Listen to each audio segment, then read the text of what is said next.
Harper Audio presents The Secret Lives of the Amir Sisters by Nadiya Hussain with Aisha Malik.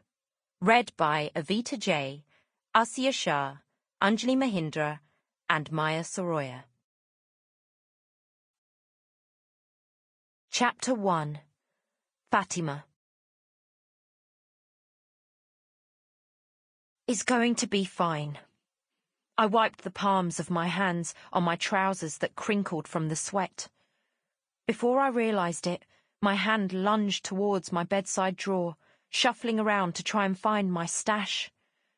How could I have run out? Going downstairs wasn't an option, given that I heard Mum on the phone with Jay.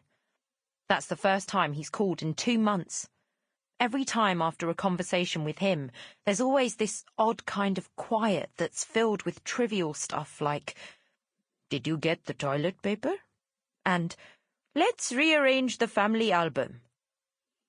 Mum can never quite look any of us in the eye, while Dad goes into the garden to inspect the flowers. I took a deep breath and went to open the window in my room.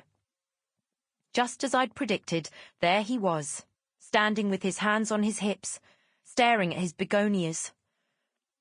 I glanced at the next-door neighbours and quickly looked away. Marnie was out, sunbathing, stark naked.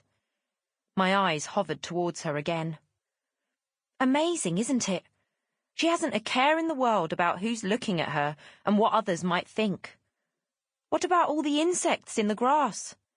What if they decided to make a detour right up her... Ugh. Still, that is what you call being sure of yourself. Her whole family's like that. Naked, but sure of themselves. Dad scratched his head and bowed it so low it looked like he might have dropped off to sleep. I wanted to go down and talk to him about his flower bed, but I hate leaving my room. The comfort of its 4 walls and dim light. I turned around and reached into my drawer again, just to double-check its contents. And right there, at the bottom, I felt the steely tube. Crumpled, but there was hope. Lifting it out, I saw that my tube of Primula cheese had been squeezed to within an inch of its life. I unscrewed the lid and pushed into the top. A meagre bit of cheese poked out of the nose and back in again.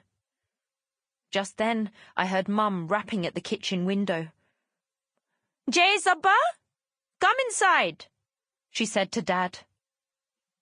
I watched Dad peer in at her, confused. Not because she referred to him as Jay's dad. We're Bangladeshi, after all, and there are some traditions you can't let go of, like calling your partner by your eldest child's name. Except in this case, even though I'm the eldest, it's Jay's name because he's their only son. It doesn't bother me, though. Not really. "Come inside," Mum repeated to Dad. I guess she saw that Marnie was out too. There was nothing for it. I had to go down eventually, anyway, considering what day it was.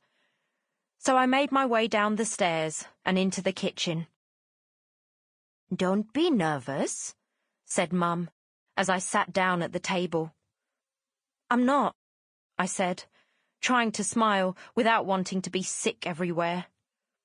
She blew over me after having muttered a prayer. "Have you said your prayers?" she asked. "Yes," I lied. She patted my head and put a plate of biscuits in front of me, before going to make tea for Dad. He looked towards Mum, standing at the kitchen hob, and then over his shoulder. Reaching into his pocket, he handed me some money, putting his finger to his lips. I forgot about my nerves for a minute as I mouthed, "Thank you," and tucked the money into my jeans pocket. I don't know why he hides the fact that he gives me money for all my driving lessons from Mum, but it's become our little secret.